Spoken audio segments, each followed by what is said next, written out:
My aunt suddenly snapped the branch in her hands. My parents became like controlled puppets, picking up the forks from the table and frantically stabbing them into their own faces. I tried to stop them, but it was completely useless.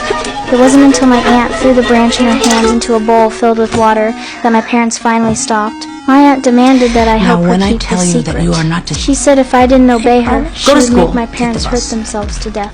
Faced with my aunt's threats and terror, I had no choice but to submit. In the days that followed, I continued going to school as usual, but my parents remained sitting at the table, never moving. I was very worried about my parents' physical condition, so I went into my aunt's room to ask. My aunt only coldly told me to get canned food to feed my parents. From then on, every day after school, I would first go to the supermarket to buy canned food, then hurry home to carefully feed my unresponsive parents. This kind of life went on for a long time. One night, I was suddenly awakened by my aunt. In the dim room, my aunt's face was deathly pale. She weakly told me that she was seriously ill and that the hospital could no longer cure her. She hoped I could save her. Then my aunt stated her conditions. If I could help her bring back one item from each of my classmates, once she recovered, she would immediately go back home.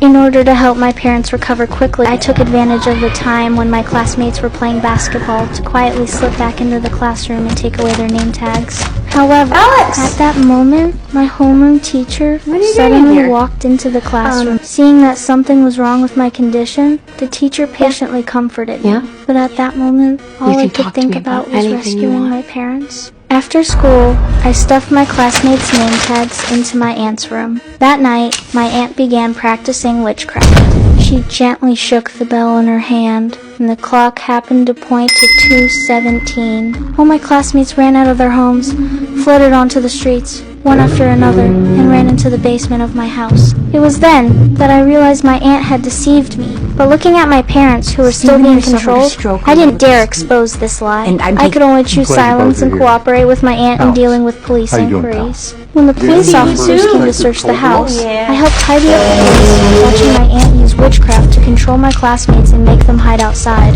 Once the police left, classmates were summoned back to the basement. When school reopened, I was assigned to study in other classes. I still continued as usual, going to the supermarket every day after school to buy canned food. It's just that, after returning home, in addition to feeding my unresponsive parents, I also had to feed those classmates who were imprisoned in the basement.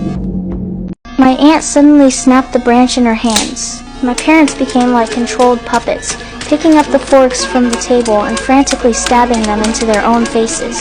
I tried to stop